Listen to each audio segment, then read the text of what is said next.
Yo, what is up trainers, Loki Gamer here, and welcome to the ultimate December 2024 Pokemon TCG meta tier list. Today we're going to dive into the meta to uncover the strongest decks, the hidden gems, and the underdogs that are just fun to play. So let's jump right into tier 1, the undisputed titans of the game. These decks are so hard to beat. If you're playing at the highest level, you'll either run into these or you'll have to counter them. First up we have Mewtwo, EX, and Gardevoir. The core cards are Mewtwo EX, who is the main attacker with Side Drive, which does 150 damage, and Gardevoir, which is essential for energy acceleration using Psy Shadow, Giovanni and Sabrina, just for the extra card draw and flexibility, combos and strategy. The strategy here is pure synergy. You open with Ralts and evolve into Gardevoir, and you use Psy Shadow to feed Mewtwo EX all the psychic energy it would need. Start the game by applying pressure with Psychic Sphere, and once you've got 4 energy on Mewtwo, unleash Psy Drive to wipe out your opponent's key Pokemon.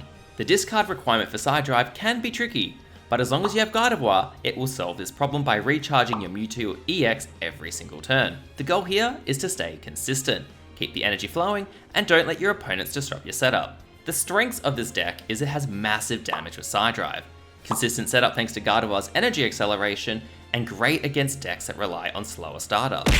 Weaknesses. However, if Gardevoir gets knocked out early, the deck falls completely apart, and it really does struggle against Dark-type decks like Arbok Weezing.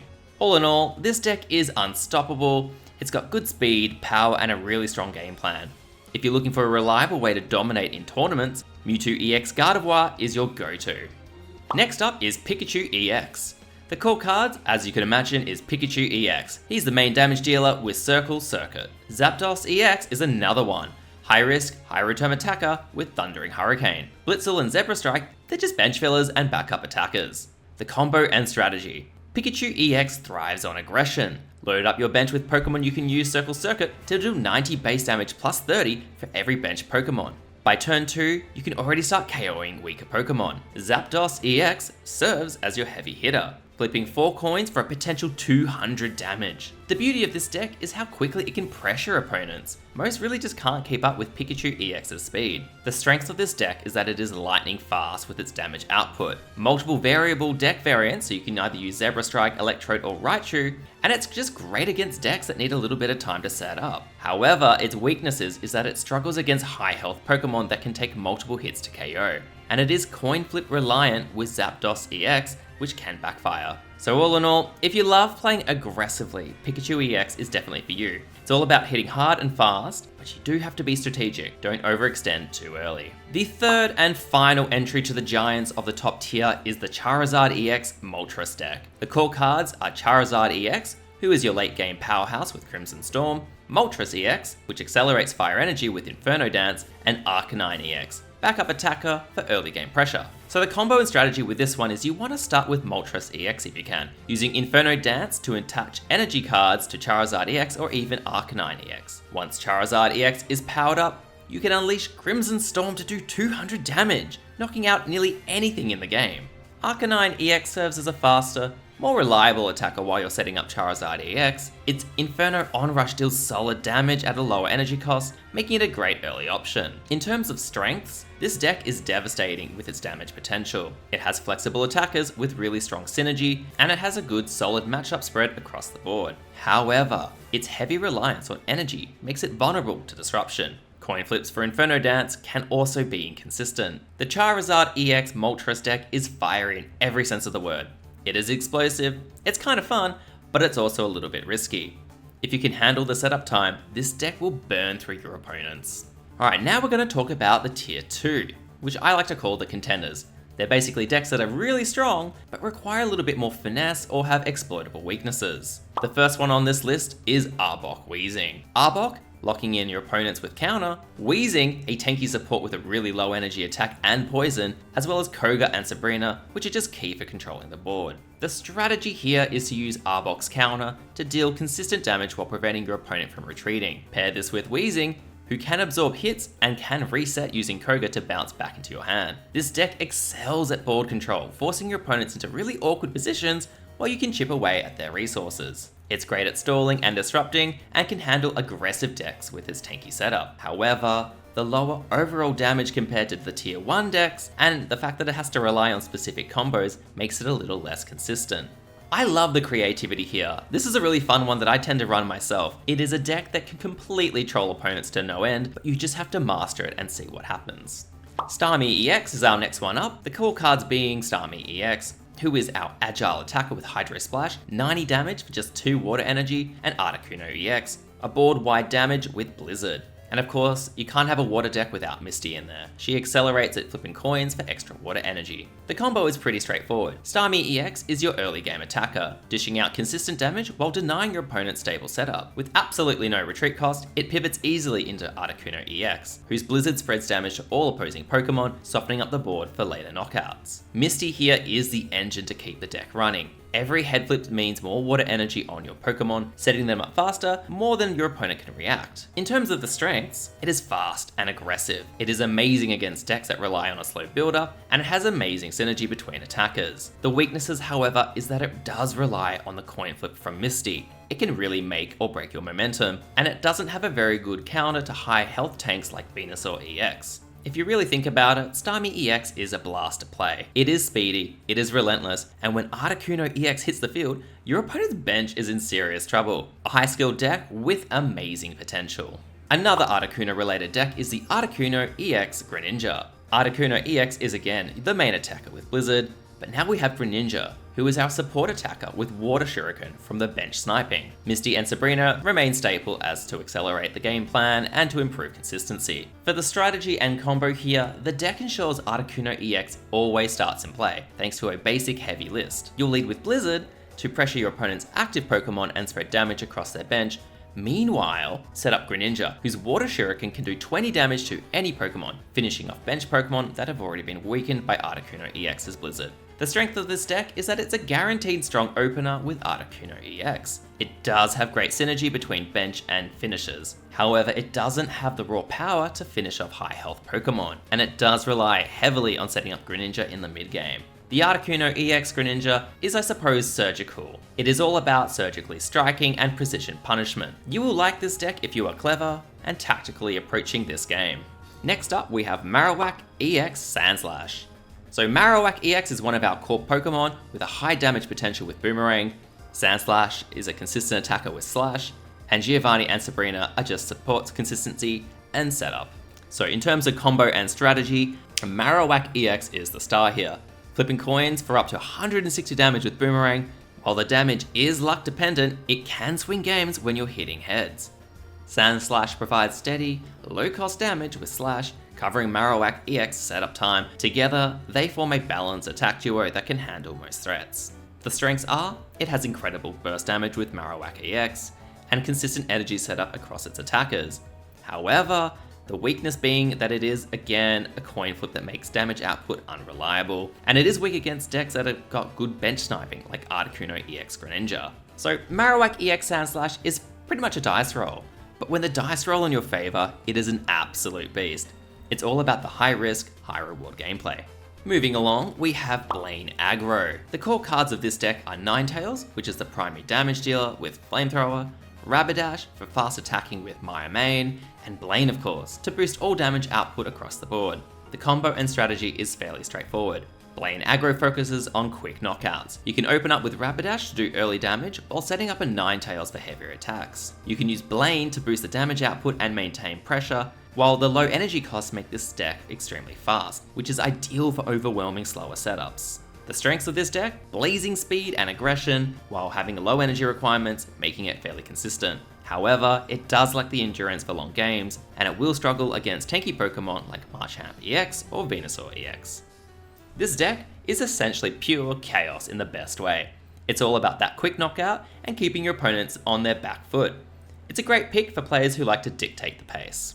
Moving along to Arcanine EX, it's a little bit different but a bit same. So Arcanine EX is the deck's heavy hitter with Inferno Onrush for 120 damage, Growlithe, which evolves Arcanine to bridge into Arcanine EX, Ponyta and Rapidash, which are both quick, efficient attackers for early game pressure, and Farfetch'd, which is just the reliable slow cost backup for tempo. So the combo and strategy with this particular deck is that you are all built around maintaining this tempo and hitting hard without losing your momentum. Arcanine EX Inferno Onrush deals consistent damage, 120 damage. However, it does have that recoil effect of 20 damage to itself, which will require you to manage its health carefully. Pair this with Potion and X Speed to recover damage and maintain aggression. Rapidash serves as an ideal early game attacker with Maya main, requiring only a single fire energy to hit the opponent's active Pokemon for moderate damage while keeping the pressure on. Farfetch adds flexibility by acting as a pivot Pokemon when setting up key plays. So the strengths of this deck is that it has a very fast setup with consistent damage output.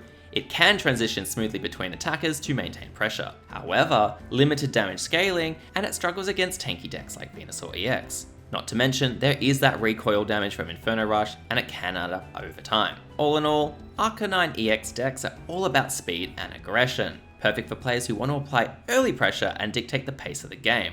It's not as flashy as some of those tier 1 options, but it's literally got bite. So now we're going to look at tier 3, the underdog decks. These decks are situationally powerful, but they often rely on niche strategies or very specific setups. They can shine in the right hands or against the right matchups, but struggle to get consistency and dominate in a broad meta. First up, we have the Alakazam EX. Alakazam EX utilizes its Psybolt to deal strong damage and inflict paralysis. Clefable is good for healing and disruption. Abracadabra is just the evolution chain for Alakazam EX, and of course Farfetch again for tempo. The combo here is fairly straightforward. Alakazam EX's Psybolt is your primary weapon, dealing damage while paralyzing the opponent's active Pokemon. Paralysis forces them to stall or retreat, buying you, again, more time to set up. Meanwhile, Clefable can undo damage dealt to your Pokemon or hinder opponent's game plan with its supportive abilities. Sabrinac will help accelerate Alakazam EX's setup, ensuring you're ready to attack before your opponent can even establish a strategy. Potions will add survivability to prolong Alakazam EX's presence on the battlefield. The strengths of this deck are pretty straightforward. Status effect disrupt the opponent's tempo, and it has a very high synergy with control-based strategies. The weaknesses, however, it does rely on timing and setup, and can struggle against aggressive decks like the Blaine aggro deck. Effectively, Alakazam EX decks reward players who love intricate strategies and control-focused gameplay. It is a surgical pick that thrives in slower, more methodical matches. Now for Wigglytuff EX. Of course, its core card is that Wigglytuff EX, which utilizes its Sleepy Song to deal 80 damage and put the opponent's Pokemon to sleep. Weezing is there for poison and stall, and Kangaskhan is just for backup and tempo. So the combo and strategy is fairly easy. Begin with your Weezing if you can, to poison and disrupt your opponent's strategy. Its Gas Leak adds passive damage and creates opening for follow-up plays. If Weezing is at risk, you can use Koga to return it to your hand, avoiding the opponent's match point. As the mid-game unfolds, Wigglytuff EX can take center stage. Its Sleepy Song not only deals decent damage with 80, but will force the opponent's Pokemon to fall asleep, especially fantastic when they flip and it turns out to be Tails, leaving you in control. The strength of this deck is that it does have multiple layers of disruption through poison and sleep, and it is great for countering fast-paced decks. The weaknesses, however, is that it does rely on the coin flip for the sleep effect, and it has limited survivability against heavy burst Pokemon, think Pikachu EX and Arcanine EX. To summarize this deck, it's probably the deck of choice for players who enjoy trolling their opponents. The combination of poison, sleep, and a strong damage makes it a nightmare to deal with, and you might get a lot of quitters. Next up is Venusaur EX, with the core card obviously being Venusaur EX being a tank with really decent healing and consistent damage from Mega Bloom, as well as Exeggutor EX, who is your secondary attacker with strong damage potential. So the combo and strategy with this deck is that Venusaur EX thrives in drawn out battles. Its Mega Bloom can do 100 damage while healing itself for 30 HP, creating a very durable presence while on the field. Pair this with Potions and Erica, Venusaur becomes an incredibly Pokemon to knock out, forcing your opponent to overextend. Exeggutor EX serves as a versatile backup attacker when Venusaur EX is heavily targeted. The strength of this deck is that it has really high survivability and healing capabilities. It is strong against decks that rely on burst damage, however, it is very slow to build momentum, and it will struggle against bench targeting decks like Articuno EX Greninja. All in all, Venusaur EX is the definition of a tank. It is perfect for players who want to outlast their opponents through sheer resilience and chip damage. Moving along, we have Machamp EX.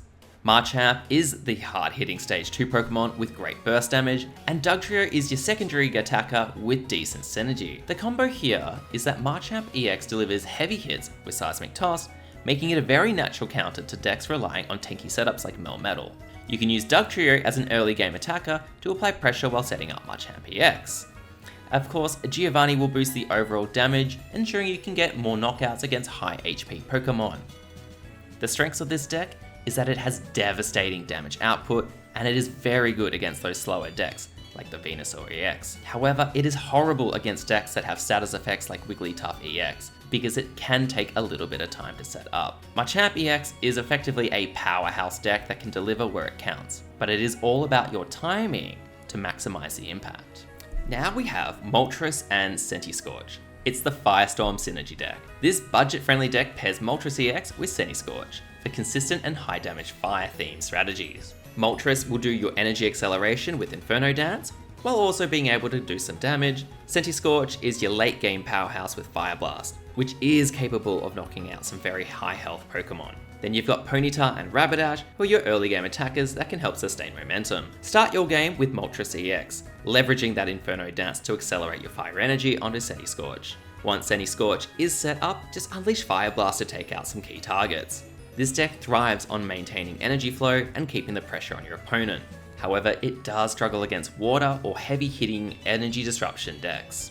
Next up is one of my personal favorites, it's the Omastar Control, which I dub the Lockdown. For those who enjoy control decks, Omastar Control will use clever abilities to stall and effectively outlast your opponents. Omastar's ability, Ancient Whirlpool, effectively prevents your opponent's active Pokemon from attacking, forcing them to retreat. You use Starmie EX, which is your early game damage. The game plan for this deck involves evolving into Omastar as quickly as possible and locking down your opponent's strategy with Ancient Whirlpool. You can use Starmie EX to chip away at their Pokemon while maintaining board control. While this deck excels at single strategy attackers, it can falter against opponents with energy acceleration or multiple attackers ready to switch in. Proper timing and resource management will be key to your success if you do turn to play this deck. Now we have Blastoise EX. The Blastoise EX deck rewards patience with heavy hits, making it a really appealing choice for players who just enjoy building up power over time. Blastoise EX is the centerpiece, with Hydro Bazooka, capable of dealing 160 damage and knocking out most threats. And of course Misty, which accelerates your water energy attachment, speeding up Blastoise setup. The strategy here is very simple. You want to start by evolving into Blastoise as soon as you possibly can, while using Misty to attach energy. Once Blastoise is ready, swap him in and unleash Hydro Bazooka for devastating damage. This deck shines against slower opponents,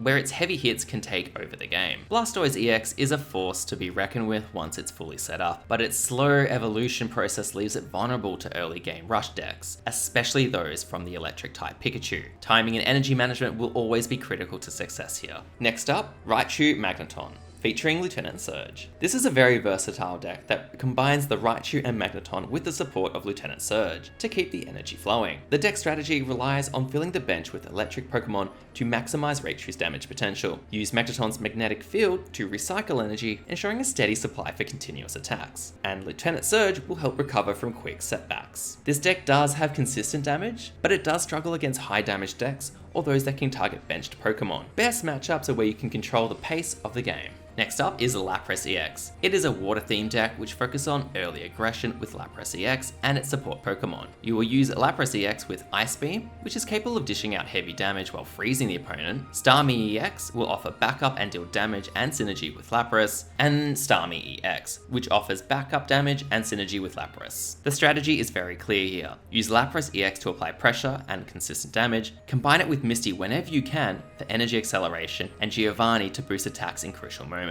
This deck thrives on maintaining momentum and overwhelming opponents before they can establish their game plan. If you want to play this deck, just know it's probably a good choice if you're an aggressive player, but it does lack strong defensive options, which will make it very vulnerable to counters and sustained pressure.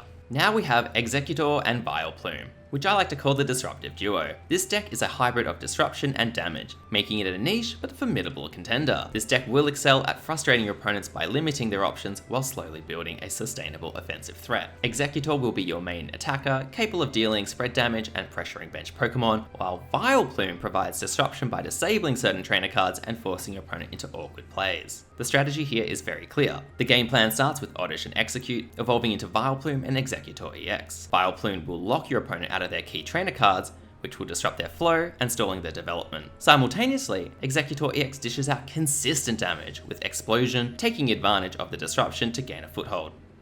This deck will shine in matchups where trainer cards are critical to the opponent's strategy, effectively crippling their ability to respond.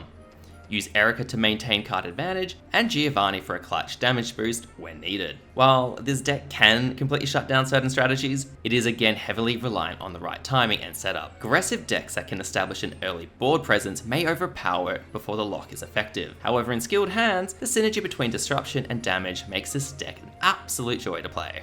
And finally, Tier 4. Not the worst, but certainly not the best. We have Gengar EX. The core cards here being Gengar, which is a mix of bench sniping and status effects, and Weezing for poison synergy and additional damage. Combo and strategy of this deck. Gengar EX is a hybrid of bench control and status effects.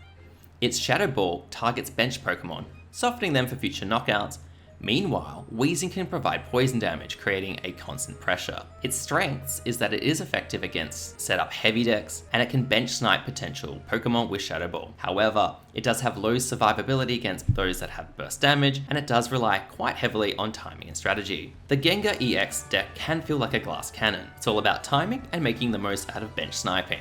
Next up, we have Melmetal. The core cards are obviously Melmetal and Bishop. Combo and strategy. Melmetal focuses on surviving long battles. Its high HP makes it really tough to knock out, while Bishop will serve as a steady, reliable attacker when Melmetal is under pressure. The strengths of this deck is that it does have high durability, and it is very strong against aggressive decks. However, it does actually lack offensive power, and it is vulnerable to energy denial strategies. Melmetal is effectively a solid defensive pick, but it will struggle when it comes out to closing out games. It's just fun for players who enjoy a grindy, defensive playstyle. And finally, we have the Golem Rock deck. The core cards being Golem, who's your heavy hitting tank with Rock Slide, and Onyx, an early game staller. The combo and strategy here is to get Golem's Rock Slide dishing out significant damage while pressuring the bench, and use Onyx early to stall while setting up Golem for massive attacks later down the line. It is good against decks with multiple bench Pokemon, and it can handle extended games with Brock's healing. However, it is very slow to set up, and it will struggle against faster decks like Pikachu EX. It kind of feels like the epitome of old school Pokemon. It's slow, it's steady, and capable of massive bursts of damage, but it does need time to shine.